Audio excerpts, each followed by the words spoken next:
भाई जी का ये कहने का मतलब है कि मोदी जी डायरेक्ट जाते हैं गेट पे और कुंडी खोलते हैं, भाई साहब अपना गेट खोलो, हम आपके सहयोग में आए भाई हैं। तेरा गेट भी तो इतना इम्पोर्टेंट होना चाहिए जिसमें मोदी जी का हाथ लगे। सुनो सुनो तेरे सुनो सुनो गेट में कुंडी है नहीं। सुनो कि मैं गरीब हूँ तो मेरे यहाँ मोदी जी नहीं आएंगे, अरे तो हम सुने। गरीब का ये वादा है, हम मोदी जी को वोट नहीं देंगे।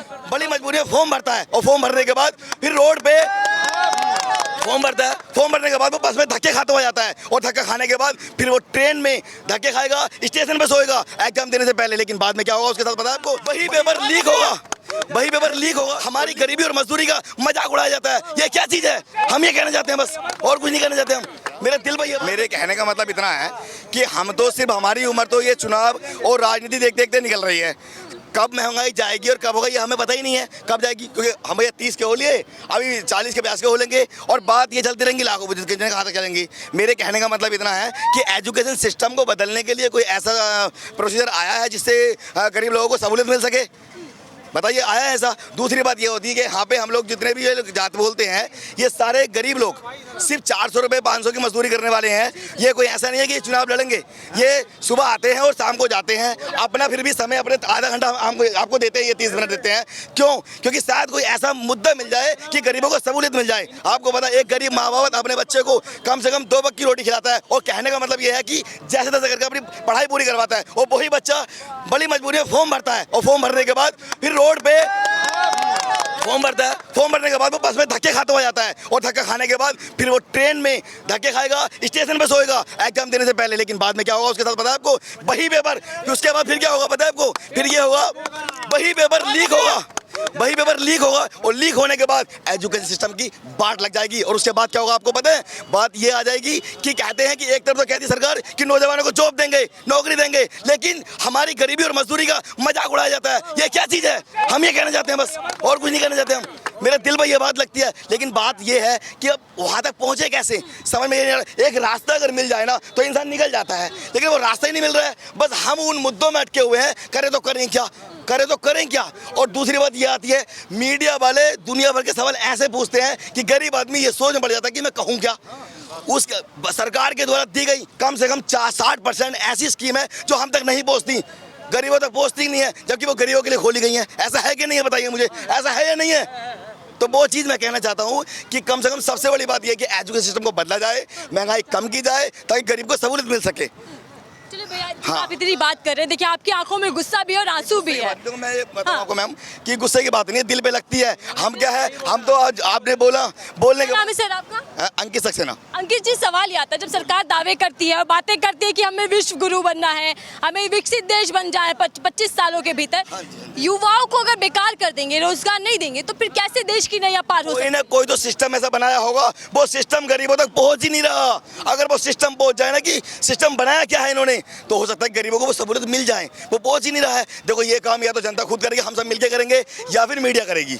मीडिया को हर खबर जनता तक पहुंचा। तो चल रहे हैं कि भैया हमने इतने 1000 नौकरियां दे दी है सरकार युवा।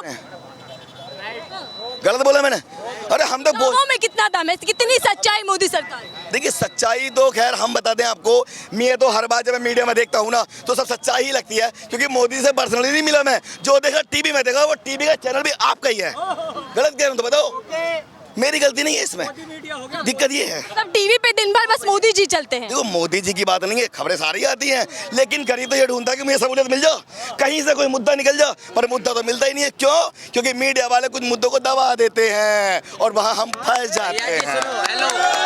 अब आ जाओ। भैया आ रही हो, आपसे सवाल जवाब करवाऊंगी। भैया आ रही हो एक मिनट भैया, लेकिन दिखा रहे आपसे सवाल कर रही हूँ मैं, आप दोनों की बात करवाऊंगी। आ रही हो भैया, बात सुना और भैया की पीड़ा को भी समझा, ठीक है?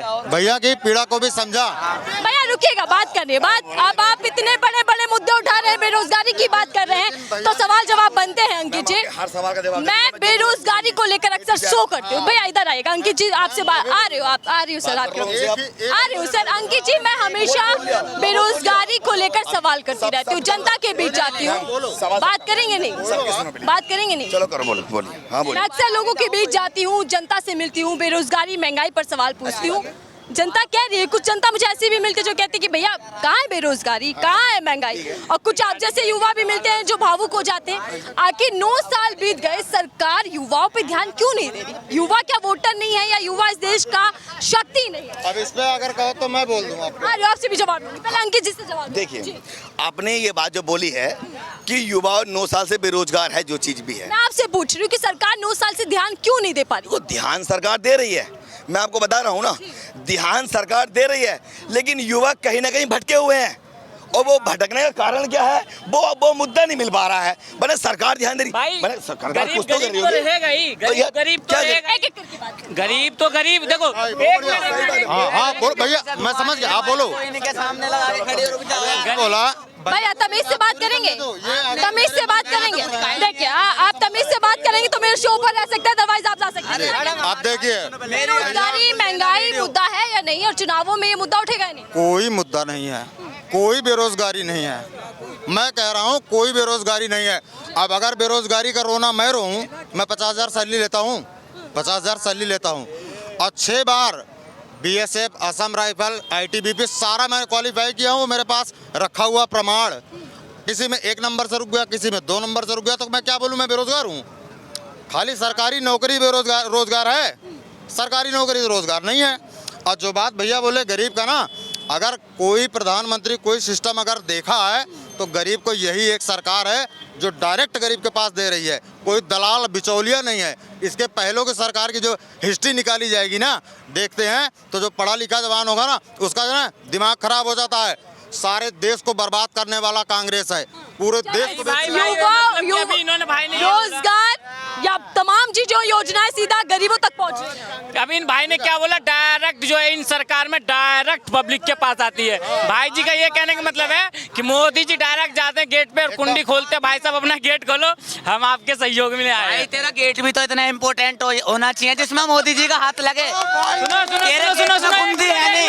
एक मिनट आराम से बात करें। एक मिनट। भाई का ये कहने का मतलब है कि मैं गरीब हूँ तो मेरे यहाँ मोदी जी नहीं आएंगे, तो हम गरीब का ये वादा है, हम मोदी जी को वोट नहीं देंगे। तो तूने ये क्या वादा कर दिया? तूने हैं? वोट ये दिया क्या कब?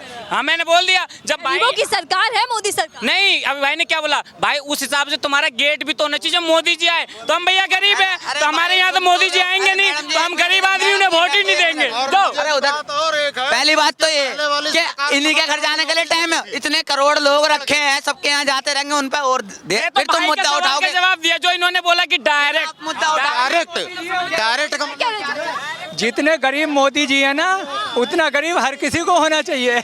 जितने गरीब मोदी जी है ना, उतना गरीब हर किसी को होना चाहिए। अरे तो चाहे होगा नहीं ना, जितना इंडिया में होगा नहीं ना, उतना मोदी जी के पास ब्लैक धन से ज्यादा होगा नहीं। चलिए भैया मुद्दे पर आ जाते हैं, एक बार फिर से एक एक करके बात करें। ये भैया देखिए ऐसे नहीं। हाँ महंगाई भाई 2020 से आज महंगाई दुगनी हो गई, ठीक है। थोड़ा सा गैप बनाइएगा, थोड़ा सा गैप। सुनो 2020 में जो गाड़ी मैंने खरीद ला था 10.5 लाख की, वो गाड़ी आज 19 लाख की है। पहले पूरी बात सुनो, उसके बाद उसी हिसाब से सब में महंगाई बढ़ गई। लेबर की तनख्वाह कंपनी में जो 10,000 दे रही थी 2020 में, आज से 10,000 हो गई, 10,500 10,000 हो गई, तो वो फिर वो नहीं बढ़ेगी। फिर वो इसका भी देखिए सुनो तुम, अरे सुन लो, पहले पूरी बात सुन लो। 2020 में ले रहे थे, क्या वही आज भी ले रहे हो? क्या वही है तेलेरी? ऐसी बात सुनो मेरी बात सुनो। अरे तो मतलब आप कामचोर हो? सुनो, अरे पहले सुनो। एक एक इंगेजमेंट होता है। बात करते हाँ, तुम बीटेक किए, बीटेक कितने परसेंट राशि किए? नहीं किए हो ना, तो फिर 50,000 कैसे ले रहे हो? कौन कंपनी तुम्हें दे रहे 50,000? अरे होगा तो 1 लाख भी लोगे, हाथ का हुनर होगा तो 1 लाख भी लोगे। चलिए